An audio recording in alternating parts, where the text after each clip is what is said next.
தேர்தல் அதிகாரிகள் நடத்திய சோதனையில் பல லட்சம் ரூபாய் மதிப்புள்ள மதுபான பாட்டில்கள் கைப்பற்றப்பட்டன.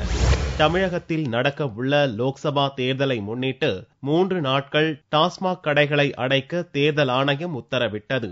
தனியார் மதுபான பார்கள், ஹோட்டல்கள் போன்றவற்றிலும் மது விற்க தடை செய்யப்பட்டுள்ளது.